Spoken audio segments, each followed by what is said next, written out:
Great. Well, good morning, everybody. Thank you for being here. My name is Maya Swope. I am the outreach coordinator for Friends of the Boundary Waters. We're excited that you're all joining us here today for this program to talk about accessibility in the Boundary Waters. And of course, that can take many forms, so we'll get a little bit more into that later.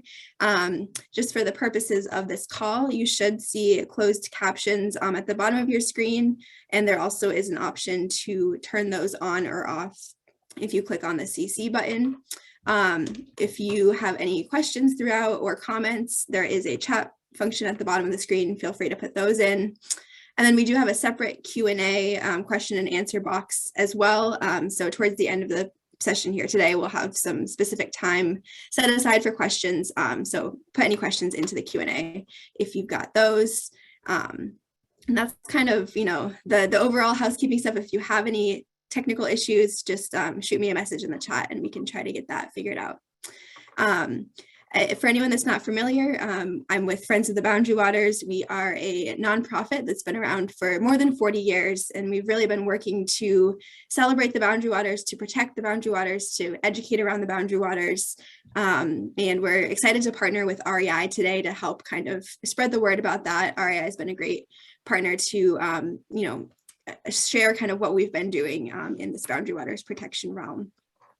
So at Friends, we have a couple different programs, around protecting the wilderness, around some legislative action, and we also send kids up to the Boundary Waters. And so when we talk about accessibility in the Boundary Waters, there are so many different forms that can take, so many different things that accessibility can mean. At Friends of the Boundary Waters, one of the things that we are really working on is giving people resources, whether that's financial resources or educational resources for kids to go up to the Boundary Waters. And so we have a program called No Boundaries to the Boundary Waters, where we go into high schools, mostly in Minneapolis and St. Paul, as well as Duluth and some other areas around the state. We do some educational programs in the schools, and then we pay for kids to go up on a Boundary Waters trip through Camp Minojan. And so that's kind of one of the ways that we as an organization are really thinking about, how to connect people to the wilderness, how to connect more people, or maybe people who wouldn't otherwise get to go. And that's kind of one of the highlights of the work that we do. But kind of the session here today, I'm excited to introduce some staff from Wilderness Inquiry, which is one of our wonderful other environmental nonprofits that we've got here in this kind of outdoor recreation space. They do a lot of different type of accessibility work that I will let them talk more about.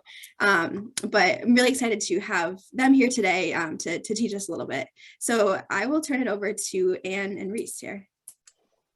Great, thanks, Maya. I'm going to go ahead and share my screen, and then we'll do some quick introductions so that everyone will know who we are and what we are all about. So as Maya mentioned, we're from Wilderness Inquiry. We are a local nonprofit coming up on our 44th year. We were founded in 1978. And really one of the things that we're going to highlight today is that we believe that everyone belongs in the outdoors. My name is Anne. I'm a customer service manager, so I work very closely with all of our public participants and also making sure that we have all the resources in place to support people of all abilities and backgrounds when they join us on a trip. And then I'll let my colleague Riss introduce themselves.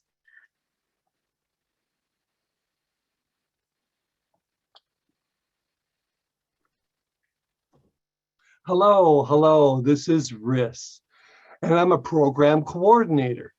And I contact all the people who are disabled, who are interested in having an opportunity and experience with canoeing and going out into the wilderness and exploring our program. Great. Okay, so I'm going to go ahead and jump in. I'm going to tell you a little bit about Wilderness Inquiry, and Riss is going to talk a little bit about what it means to be accessible in the outdoors and some of the programming that we do in the Boundary Waters. So as I mentioned, we're coming up on our 44th anniversary. We were founded in 1978. Our founder, Greg Lace, has a really fun and interesting origin story of the organization, and it really ties closely to the Boundary Waters. During his later years in college, it was right around the time that the governor of Minnesota decided that he was going to push for some legislation that would allow motors throughout the Boundary Waters. So rather than keeping it a wilderness area, he wanted to open it up. And his reasoning, the governor's reasoning, was because he felt that women and the disabled would not be able to enjoy the Boundary Waters without allowing motor travel. Greg thought that that was kind of a crazy statement. I find it really, really crazy that, a whole segment, 2 segments of our population were deemed unable to enjoy the Boundary Waters unless we had motor travel. So what he did with a couple of friends is he gathered a group of people with all kinds of different abilities. Some of them used wheelchairs, some of them had visual impairments. I think someone had cerebral palsy. And so people from all different ability levels, and took them on a trip to the Boundary Waters. What they found throughout that trip was that it was very challenging. Obviously, portaging when you have a physical ability is a very difficult challenge, but they found ways to modify what they were doing in order to make it happen. That first trip, he talks about it being, maybe didn't look real professional because they had people, being piggybacked across the portage. There was one woman who was so determined to be able to do it independently that she literally got out of her wheelchair and crawled across some of the terrain. But what they found at the end is that everyone was able to help each other to successfully navigate their trip. And he proved to himself and to others that people of all abilities can enjoy the wilderness without changing the wilderness to fit our needs. Since that time, we have grown tremendously. We have taken, over 500,000 people, from all across the country and internationally on trips to the Boundary Waters and lots of other destinations.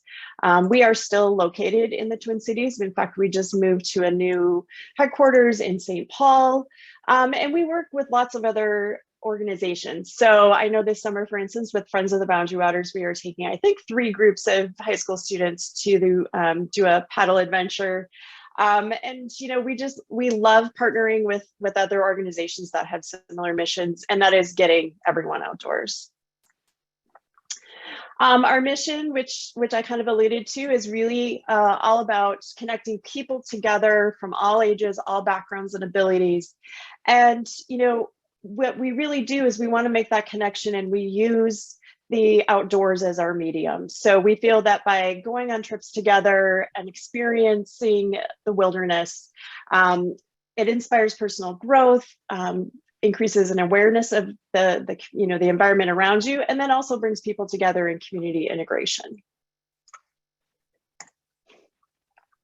I think one of the unique things about wilderness inquiry is our inclusion. We do not like to turn anybody away. We always find a way to make sure that everyone can be successful on a trip. Whether that's providing extra support for somebody on a trip, maybe modifying the itinerary to meet their needs. It's really just a matter of making things happen so that people can do the things that they want to do. And the other piece of our mission that's very tied is integration. So we feel really strongly that people can work together to make things successful.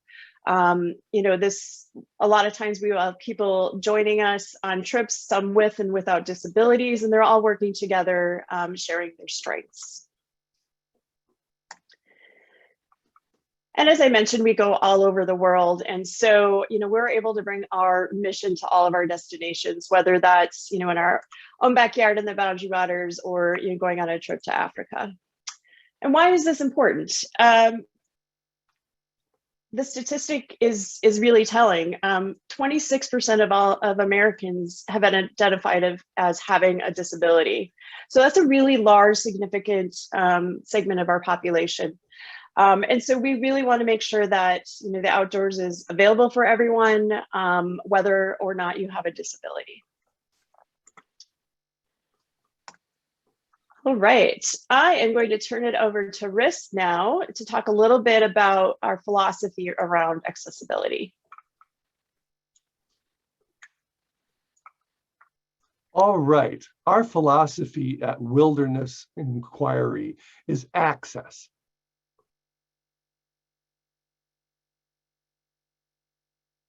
Most of the time,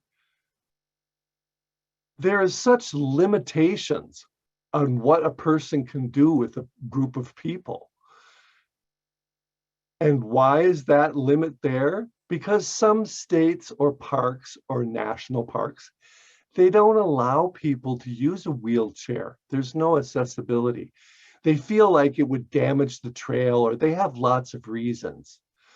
They don't have a map that's visual or something like that. So people who have low vision or who are blind won't know how to navigate because there's no map for them. So we want to have a goal to make breakthrough through all of these barriers and have all the communities able to access parks.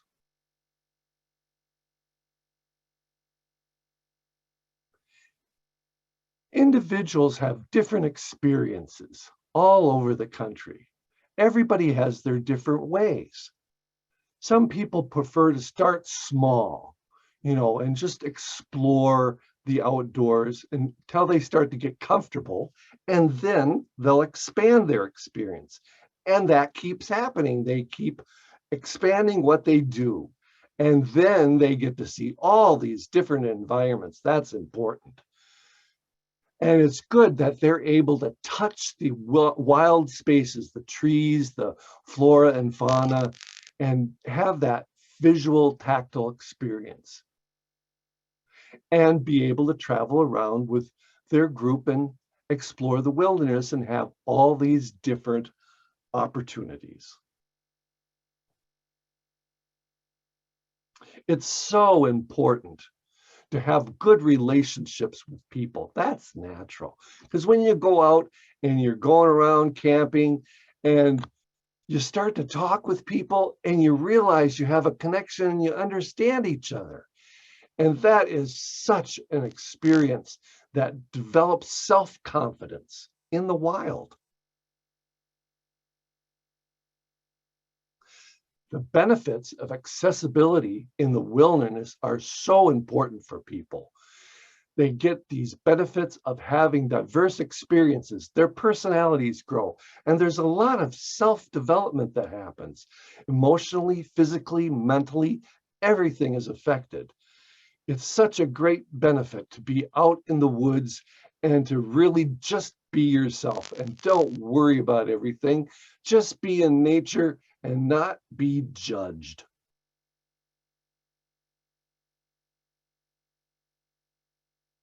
My very first experience was at the BWCA. I think I was about 15 or 16 years old at the time. I was nervous. I was wondering, this was a big step for me. It's a very different environment and not a smooth surface to walk on. It's outside, and I was concerned. But I went ahead and went with my group of people. I didn't know them. There was a few disabled people in the group, and we all went together. We went paddle sporting and in a canoe, and I learned how to do that. We went to different places each day. We'd stay for 2-3 days at each site, and we'd stay overnight outside, and then we'd paddle on to our next spot. And we got to see the natural environment and what it looked like. I'll let you know, if you don't know, I am a deaf-blind individual.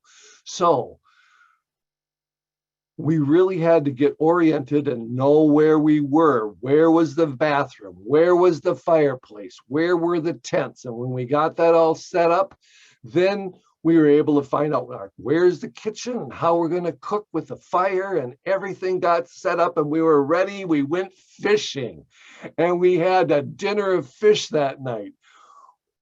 We paddled a long way around and we went fishing. I caught 2 fish. It was a northern pike and a smallmouth bass. Those are the 2 fish I caught. Wow, was I excited to reel those in. We had to clean the fish. It means you got to cut off their head and tail. It's like, wow, what's inside of a fish? You get to find out. It has scales on it. It has a heart. It has all those parts. I thought that was such an eye-opening experience. Then we prepared the meat and cooked it. And then we enjoyed it at camp. Wow, what a great conversation we had at night with people, learning what their experiences is and what my experience with fishing was. And it happened that we saw an eagle. It was flying around and then it grabbed prey. I think it was a fish, and then it took off. We have a picture of that. You can see it right over here. We shared it on our screen. Wow, that eagle, that felt so powerful and inspirational. That feeling, I want other people to have that same experience. It's such a powerful and emotional experience to be able to have.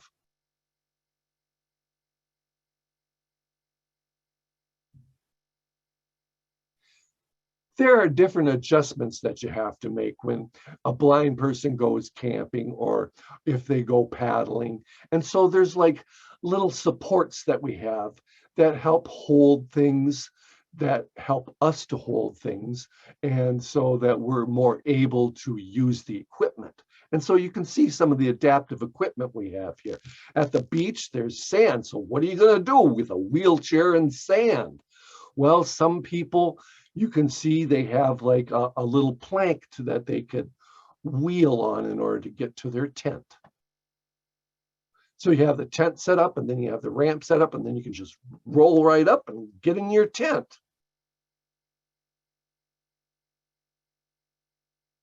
Now the weather's different, so you have to be able to be all set up, and then how you get around together in the different weathers. And so that's what's shown in the picture. Sometimes you have grass that you're on. Sometimes you'll need adaptive equipment to help you get through the grass. And then we also have this orange wrap that we're putting around this person's arm. That's to help them with paddling. So that's adaptive way to do paddling.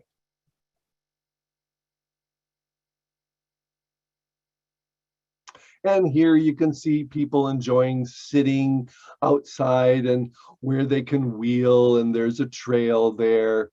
And then you can also go off trail if you'd like to get into the wilderness there. I think you can see some of this here in the picture. It might be hard to see in that little, because it's very green, but that's all displayed in the picture there.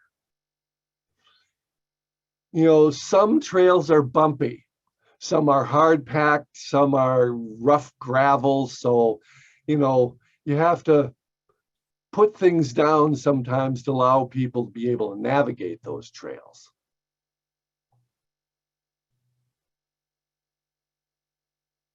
And here's a picture where we're sitting up after canoeing and just taking a good, enjoying time looking at the scenery.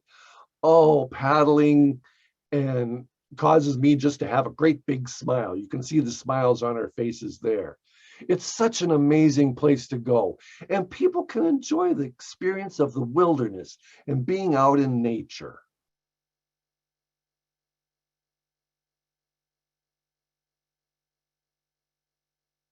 Thank you so much. If you have any more information you need about wilderness and experience, or you have questions, please contact Ann or I, and we can show you through the internet all the different programs and things that we offer. Great. Well, thank you both so much kind of for that overview, for that presentation. Really interesting to see, some of the work that you're doing. I'll just mention that anyone watching, now would be a great time to put any questions that you have or comments that you have into the Q&A box. But I'll start off kind of with a few things that I would love to hear both of you talk more about.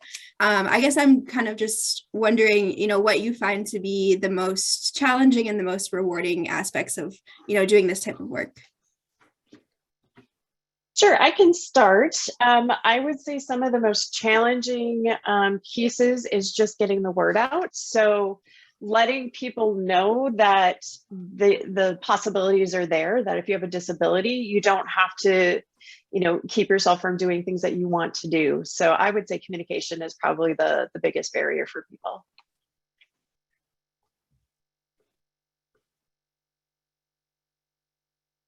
Yes, Riz says, I agree. Communication is important with the disability community to tell them, come on, we got a program, join, don't be afraid, don't be hesitant. We have accommodations that can match your needs. So we try to pop their little bubble and get them to see that things are possible, show them. That's great. Yeah. Thanks for those answers. Kind of something that I'm just wondering personally, I guess, or like we, at least in Friends of the Boundary Waters, where I'll just spend a lot of time talking about our great, outdoor adventures. I'm wondering if there are any trips either that you've been on personally or that, folks from Wilderness Inquiry have been on that stand out in terms of interesting wildlife sightings or weather or, other things that come up. I know there are kind of a lot of unknown variables in the wilderness. I'm interested to just kind of hear about those. Yeah, absolutely.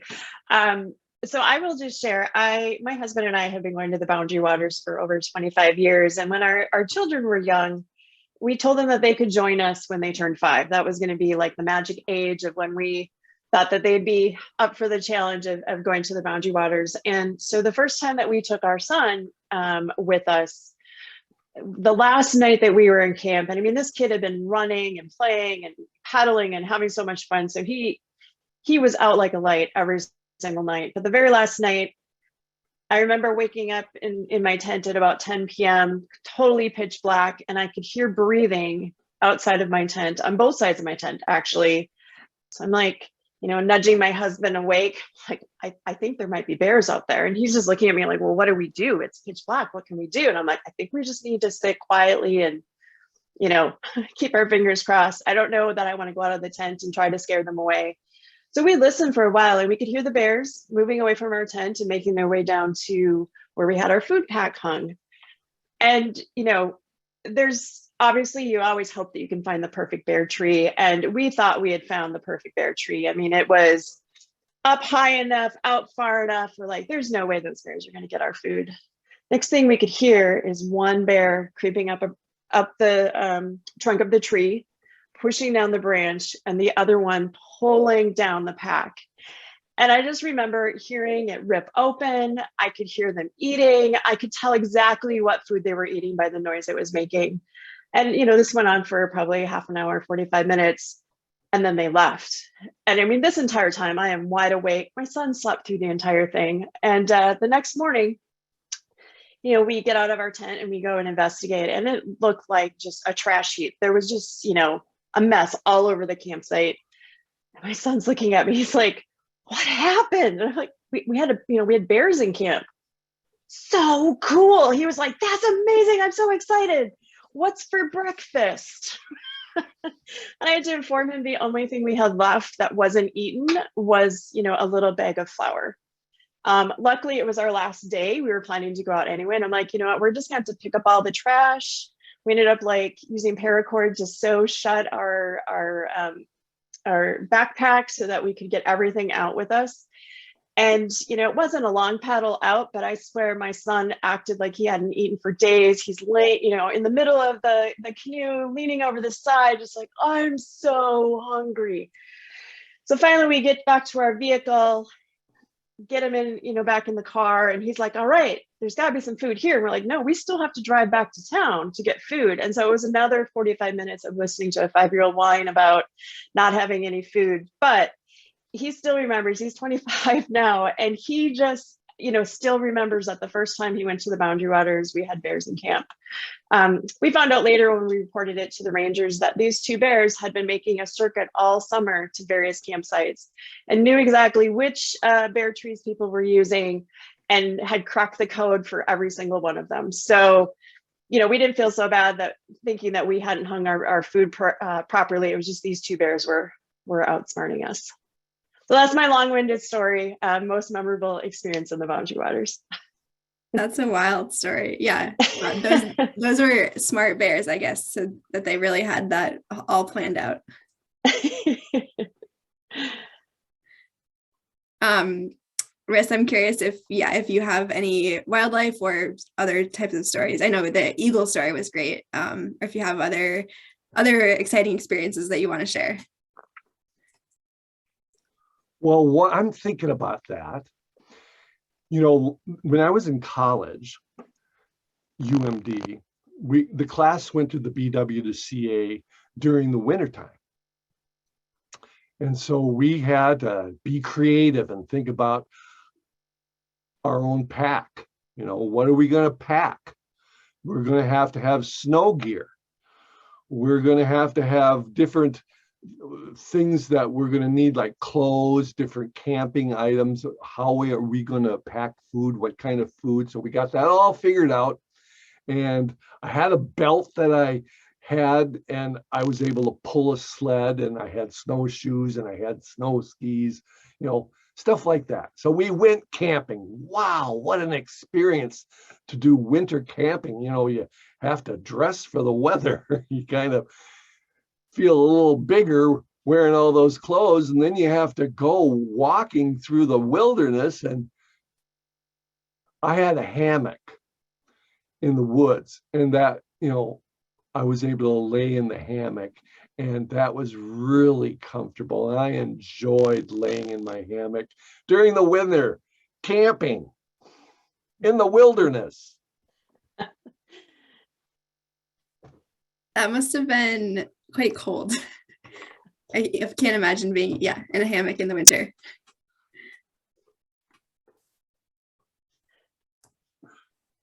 Yes. Let's see. I see there's a question here that somebody had entered. Just someone interested in connecting to wilderness inquiry. So Dave, to answer your question, yes, I can send out the recording to everybody after this session, as well as contact info for Friends of the Boundary Waters and for Wilderness Inquiry. So hopefully that, you all can get connected. And that kind of leads into another question that I had, is just sort of wondering if the 2 of you have advice for others who are looking to maybe bring more accessible features into their Boundary Waters trips, or working with students who maybe might need more accommodation to go to the Boundary Waters or some other wilderness area. What sort of advice that you have for organizations looking at that? Yeah, absolutely. I think one of the most important things is just a lot of front loading and pre-planning.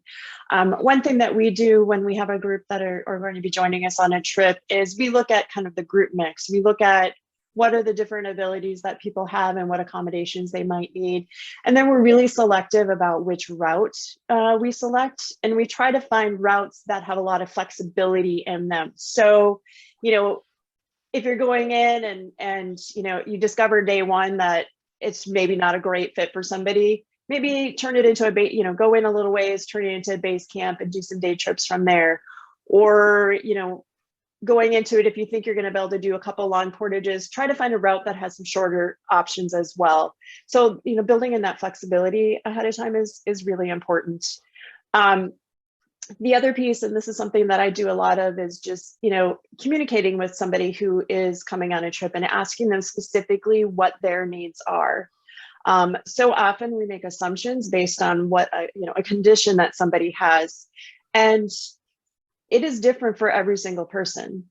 If somebody uses a wheelchair, there's so many different levels of what their ability might be. So just asking a lot of questions up front so you have a really clear understanding of what those needs are. If it seems really overwhelming, partnering with an organization like Wilderness Inquiry or others that have done this kind of work before can really help kind of build your confidence moving forward as well. And I don't know, Riss, if you have some other suggestions as well. I think, Anne, you've said it all. Yeah, thank you. And one other thing I will add is sometimes just doing almost like practice camping experiences. So for a lot of people and people without disabilities as well, the thought of going into an outdoor wilderness, very rugged trip for their first experience can be very overwhelming. So maybe do an overnight at a local state park first, just so that you know how to set up a tent. You have an expectation of what it's like to cook over a fire or using a camp stove. So that can really help to alleviate concerns going into things. And that way, if you do have someone with disabilities, you can kind of observe how they react to that and maybe, modify your plans. You realize, oh, somebody in a wheelchair has more trunk support than I expected, so I don't need to bring X, Y, and Z along. I can just get by with whatever. So, anytime that you can have that kind of practice experience can be really helpful too. That's great. Yeah, thank you. I see a question from the audience here. Does Wilderness Inquiry conduct trips in other states or internationally? And I know you mentioned, that you have a lot of different options for that. But yeah, if you could talk a little bit more to what some of those other trips are. Oh, absolutely. So, we started doing trips to the Boundary Waters and things in Minnesota, but since the inception of Wilderness Inquiry, we've really grown. We do a lot of trips to national parks, whether that's Yellowstone and Glacier. We actually have a base camp in the Apostle Islands where we do sea kayaking. And then we also do international travel. So with the pandemic, we've had to pause a lot of that for a couple of years, but in 2023, we'll be back on trail. I know we'll be going to New Zealand later, I think in December of this year, and then we're hoping to get back to Costa Rica and Belize next year. So it's really kind of nice because you can start with a smaller, maybe a camping trip, see how you fit with the organization, and then just kind of move through different experiences and go international. Very exciting. And did the two of you get to go out on some of those Wilderness Inquiry trips, or are you more, focused on kind of the office side of things? I've been lucky. I've been able to go on a couple of trips. I did get a chance to go to the Boundary Waters in the winter. We did a lodge-based trip where we went dog sledding, and we partnered with Camp Minojan on that trip, which was amazing. I've also we have a canoeing trip in Florida in the 10,000 Islands near the Everglades, which was pretty amazing. And then personally, I took a personal trip with my mom on a WI trip. We went to Costa Rica right before the pandemic. So I was able to bring my mom, who was 76 at the time, to Costa Rica, and she went ziplining for the first time in her life, over the jungle, got to see some amazing wildlife. And so, age is definitely not a barrier at Wilderness Inquiry, and it's pretty amazing to be able to see what everyone gets to do.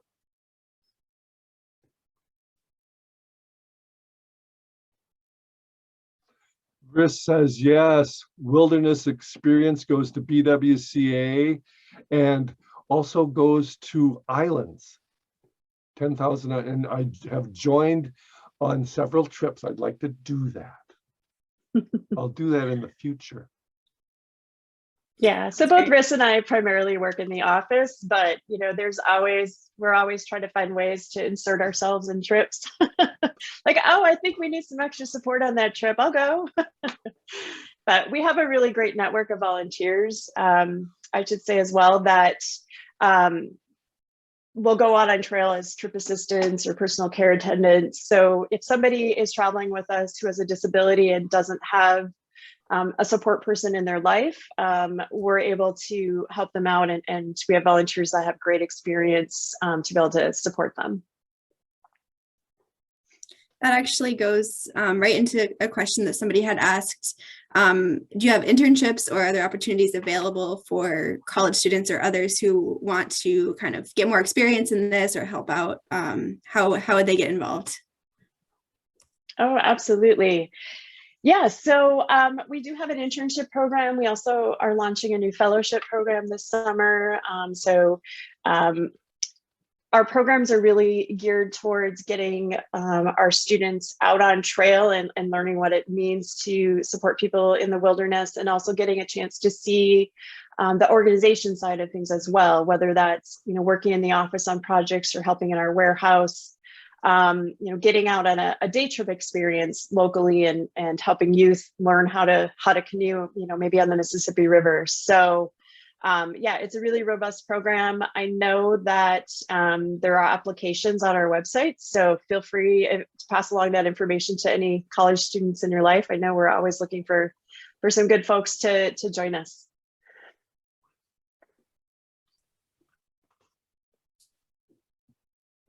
Great. Well, thank you. Yeah, and actually, I think, Riss, when you were in high school, you were an intern, weren't you? Yeah. Yes, I was. Yes, I was. I felt like I was 17 when I interned with Wilderness Inquiry.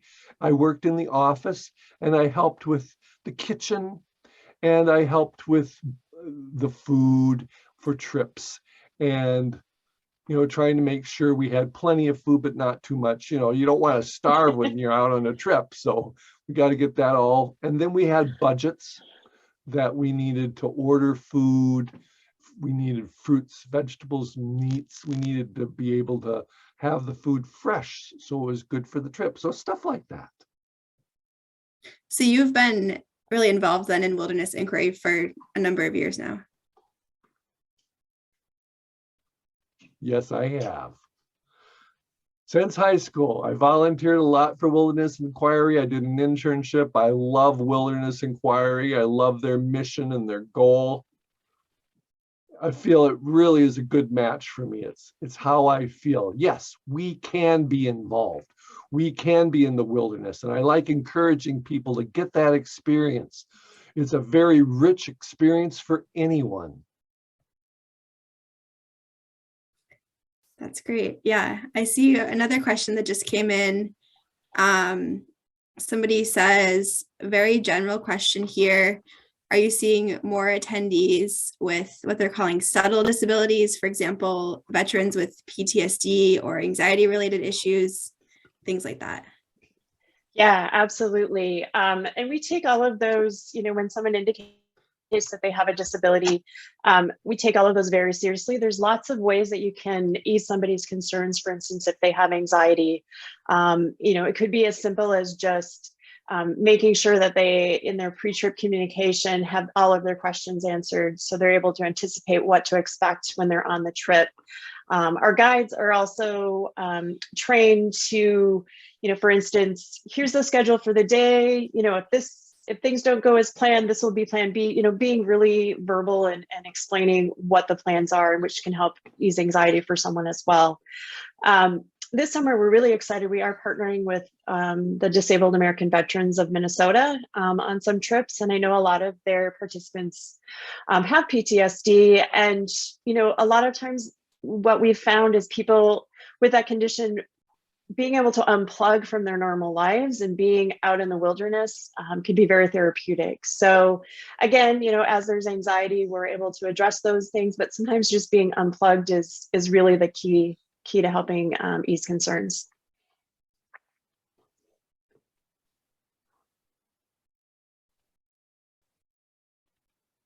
Great. Well, I see it looks like we've gotten kind of to the end of our questions that people have added. If anyone has any lingering questions, this is your last chance to kind of